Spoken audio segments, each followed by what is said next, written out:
Fala pessoal, tudo bem com vocês? Professor Lanzarin aqui e hoje eu trago a correção da prova de informática do concurso público da Secretaria de Educação do Estado do Mato Grosso. A prova foi aplicada em 2021 para o cargo de professor de educação básica. A banca foi a Selecom. Então nós temos aqui mais uma oportunidade de você estudar para os próximos concursos da banca Selecom. Lembrando que no próximo mês nós temos o concurso para policial penal do estado de Minas Gerais. Aqui embaixo nos comentários eu vou deixar um link com o material da prova em PDF e também de um aulão que eu fiz tempo atrás também da banca Selecom. Se você é novo no canal, já se inscreve, ativa o sininho para você ficar por dentro das notificações. Não esquece de deixar seu like e se tiver alguma dúvida é só deixar aqui nos comentários, beleza?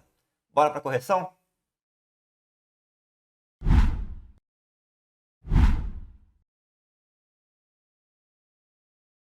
Então vamos para a primeira questão. Um professor da Seduc Mato Grosso está navegando na internet por meio do browser Google Chrome e nessa atividade realizou dois procedimentos listados a seguir. Primeiro, baixou diversos arquivos da área da educação de sites disponíveis na internet e ao final, para verificar detalhes relacionados aos arquivos, executou um atalho de teclado que abriu a janela identificada pela palavra Downloads, localizada no canto superior esquerdo.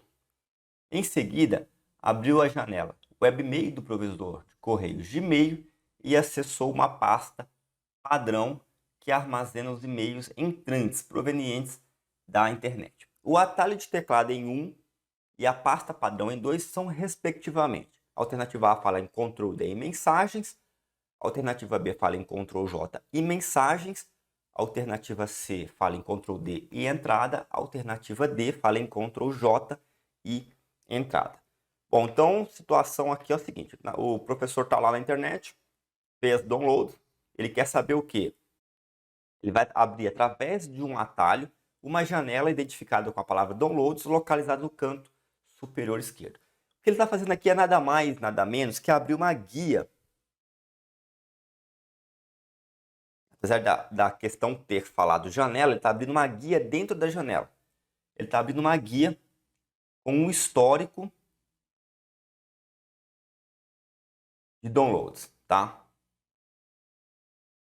Isso aqui é bastante importante. Histórico de downloads. Esse atalho que ele utilizou no teclado, ele vai fazer o quê? Ele vai abrir o histórico de downloads. Ele não vai abrir a pasta onde foram salvos os arquivos baixados. Também não vai abrir o arquivo baixado. Ele vai abrir o histórico. E qual que é esse atalho? Aí eu falo para você tomar muito cuidado, tá? Porque algumas pessoas vão ver aqui embaixo, na verdade, o Ctrl D e pode pensar que é Ctrl D. Mas não, tá? É o Ctrl J. Então, o primeiro atalho aqui, Ctrl mais J. O Ctrl D, ele vai servir para favoritar algum site. Então, se você está num site, navegando num site, e quer favoritar ali, quer salvar aquele site nos favoritos, você pode clicar lá na estrelinha, né, no ícone, ou simplesmente teclar Ctrl D. Para você abrir o histórico de downloads, Ctrl J. Em seguida, ele abre a janela de um webmail, no caso aqui o Gmail, e ele vai acessar uma pasta padrão que armazena os e-mails entrantes provenientes da internet. Ou seja, ele quer entrar ali naquela pasta que salva os e-mails que chegaram para ele, ok? E nós temos duas opções. Nós temos as opções mensagens, nas duas primeiras, e temos a opção entrada. E qual que é o nome? Quem utiliza o Gmail já vai lembrar de cara. Mas isso não é exclusividade do Gmail. A maioria dos provedores de e-mail, dos webmails, usam um nome bastante parecido, né? Que é entrada ou caixa de entrada, beleza? Não faz muito sentido ser mensagens, por quê? Porque as mensagens que você recebe são mensagens. As mensagens que você envia são mensagens. Os e-mails que você recebe e vão para a caixa de spam também são mensagens. Então, utilizar o termo mensagens não adiantaria muito. Por isso que nós temos caixa de entrada, caixa de saída, enviados, lixo, lixeira. Beleza? Então, o que nós temos? Nós temos um Ctrl J no procedimento 1 e no procedimento 2 a gente tem que a pasta padrão que ele acessou, ela vai ter o nome ali de caixa de entrada e dentro das opções que nós temos aqui, entrada, beleza? Com isso, a nossa resposta correta é a alternativa D, Ctrl J e entrada. Então, vamos para a segunda questão aqui da nossa aula, questão de número 9 na prova. Um funcionário da SEDUC Mato Grosso está digitando um texto no Word 2019 BR, ou seja, versão em português, né? E nessa atividade executou os procedimentos listados a seguir. Primeiro, selecionou todo o texto digitado e aplicou o alinhamento justificado, por meio do acionamento de um ícone existente na pasta de opções, guia página inicial da barra de menus. Segundo, no título do documento inseriu a sigla SEDUC Mato Grosso, resultado do uso de um recurso do editor que possibilita adicionar um toque artístico ao documento usando uma caixa de texto. Nesse contexto, o ícone acionado em um e o recurso usado em dois são respectivamente. Nós temos alternativas de A a B, temos dois ícones nas opções e duas palavras, Word e Smart Art. Vamos entender melhor isso aqui. Uma questão sobre o Word, versão em português. Ele fez o seguinte, ele digitou um texto, né? Todo um texto, e depois selecionou esse texto e aplicou um alinhamento justificado. Então vamos lá. Aqui fala que foi por meio de um ícone existente na faixa de opções, guia página inicial. Ok, tudo certo. Lá na guia página inicial,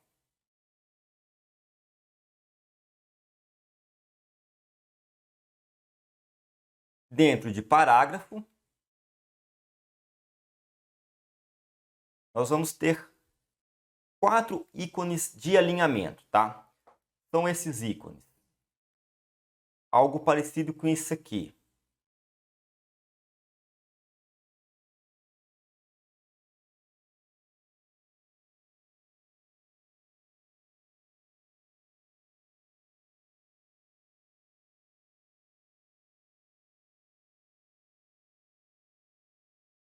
Bom, como vocês podem ver, essa lista, nessas linhas dentro dos ícones, significam as linhas de um parágrafo. Esse primeiro aqui nós temos um alinhamento à esquerda, ou seja, o texto fica todo alinhado à margem esquerda do documento, não se importando com o alinhamento à direita. Aqui nós temos um alinhamento à direita, que é semelhante ao alinhamento à esquerda, porém à direita, né? Nesse caso, o texto é alinhado à margem direita do documento, não se importando com o alinhamento à esquerda. Aqui nós temos o ícone centralizar, que é exemplo do nosso desenho. Vai colocar o parágrafo alinhado ao centro, não se importando com o alinhamento nem à esquerda nem à direita. E por fim, nós temos aqui o justificado. O justificado vai alinhar o texto tanto à esquerda, tanto à margem esquerda, quanto à margem direita. E essa é a nossa opção aqui na primeira atividade, no primeiro procedimento do nosso funcionário aqui, beleza? Então, com isso, a gente já pode cortar a alternativa A, cujo primeiro ícone se refere a centralizar.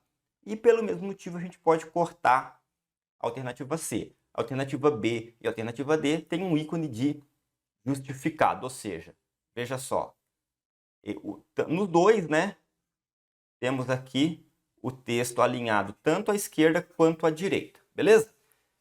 Já no segundo procedimento, ele inseriu a sigla SEDUC, mas veja só, SEDUC, desculpa, veja como está. Ela está ela não está digitada normalmente, ela está ali com um toque artístico, como diz a própria questão, né? No formato de um arco. Bom, como é que é o nome disso? Word Art ou Smart Art? A gente já sabe que tem arte, nós estamos falando do Word, dica aí para você decorar.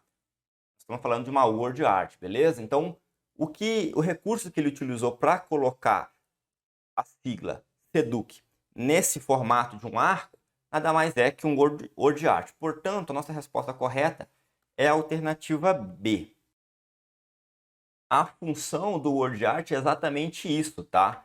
Ela é um recurso ali que coloca efeitos especiais de um texto, né? E o que são esses efeitos especiais? Você distorce o texto, você estica o texto, você coloca caracteres com sombra, caracteres coloridas e esse efeito de arco aí, entre outros, beleza? Vamos dar uma olhada nessas duas funções no Microsoft Word? Então temos o Word aberto aqui com algumas frases, um parágrafo, e vamos testar primeiro as opções de alinhamento. Selecionei o parágrafo, como disse lá na questão, página inicial. Aqui em parágrafo, a gente tem, primeiro, uma opção de alinhamento à esquerda. Vocês percebem que a margem esquerda está alinhada e não há preocupação com alinhamento na parte direita do parágrafo.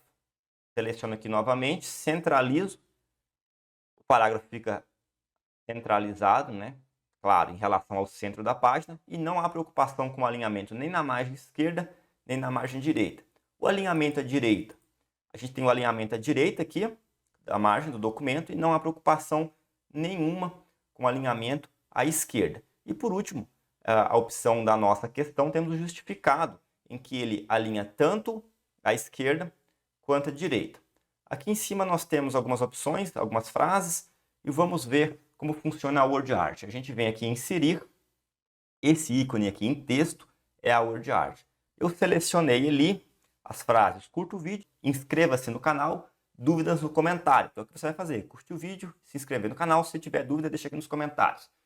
E aqui eu posso escolher algum tipo de word art. Vou escolher esse A aqui, com um destaque aqui, uma borda vermelha, um contorno laranja. Viu a diferença? Curta o vídeo, inscreva-se no canal, dúvida nos comentários. Nesse caso aqui em cima, o que eu fiz? Eu já tinha ali 3 frases digitadas, selecionei as 3 e inseri a word art. Mas eu poderia também vir cá e inserir, escolher alguma opção de word art. Agora eu vou pegar esse azul. E o que acontece? Surge aqui uma caixa de texto e eu posso vir aqui e simplesmente colocar algum texto, beleza? Então é isso. Você pode tanto inserir a word art em texto digitado, quanto inserir uma caixa de texto. E quando você digitar dentro dessa caixa de texto, o texto que você digitar já vem ali com a arte escolhida. Beleza? A planilha da figura abaixo foi criada no Excel 2019 BR. Nela foram realizados os procedimentos descritos a seguir. 1. Em C14 foi inserida uma expressão que adiciona exclusivamente os números mostrados nas células B8 e B12. 2. Em F14 foi inserida uma expressão que determina a média aritmética entre todos os números mostrados nas células E8, E9, E10, E11 e E12. Nessas condições, as expressões inseridas em C14 e F14 são respectivamente. Bom, aqui a situação é a seguinte, nós temos duas fórmulas, né? Uma de média e uma de soma, e a questão quer saber qual é a forma correta de você criar, né, de você escrever essa função. Então, olha só, não há dúvida que a primeira é sobre soma e a segunda é sobre média. A primeira função, como toda função, você começa com um sinal de igual, você vai chamar ela por soma. Ok? Não há dúvidas quanto a isso. A segunda, a mesma coisa, sinal de igual, e ela vai se chamar média. Tranquilo? Média mesmo, com acento, tá? Então, com essa informação, a gente consegue já cortar as duas primeiras, né? Que usaram média aqui, ok? Então, a gente corta A e B. A primeira função, no caso, a soma, veja só. Ela não pega todo o intervalo, ela pega exclusivamente B8 e B12. Ou seja, temos aqui a coluna B, temos aqui a linha 8. Então, a interseção das duas, temos aqui a célula B8. Seguindo o mesmo raciocínio, temos aqui a coluna B, linha 12. Então, temos aqui a célula B12, o 23 e o 29. Tranquilo? Já a soma de média, ela não vai pegar exclusivamente células, ela vai pegar todo o intervalo, veja. E8, 9, 10, 11 e 12, ou seja, tem uma sequência aqui, ó. Temos aqui a coluna E. E aqui as linhas de 8 e 12. Portanto, a função média pega todo esse intervalo. E é nisso que nós vamos conseguir achar a resposta. Usa-se ponto e vírgula ou usa-se dois pontos? Em qual situação vai se usar cada uma, já que as nossas duas alternativas variam no uso do dois pontos e do ponto e vírgula. A situação é o seguinte: toda vez que nós tivermos um intervalo, abre parênteses, coloca a primeira célula do intervalo, no caso aqui da função de média, E8. E para determinar um intervalo, né, nós vamos colocar o quê? Dois pontos. Esses dois pontos vai significar o quê? Vai significar até. A gente coloca a última célula do intervalo, no caso, E12, e fecha parênteses. Então, nós temos o que aqui? Uma média de E8 até E12. Se nós estivéssemos fazendo uma soma de todo o intervalo, também utilizaríamos dois pontos. Aí nós faríamos soma, abre parênteses, B8, dois pontos, B12. Mas não é. São valores exclusivos. Exclusivamente vai somar duas células, essas duas que estão marcadas. Aqui tem o 23 e aqui tem o 29, ou seja, B8 e B12. Então o que a gente faz?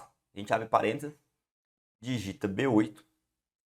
Como não é intervalo, nós não vamos usar os dois pontos. Nós vamos usar o ponto e vírgula, porque o ponto e vírgula finaliza. Tá? Quando eu coloco dois pontos, como eu já falei, significa que vai de E8 até B12. Quando eu coloco um ponto e vírgula, eu falo que aqui acabou. É B8, ponto, acabou. E vou colocar outro argumento. No caso, qual que é o outro argumento? B12.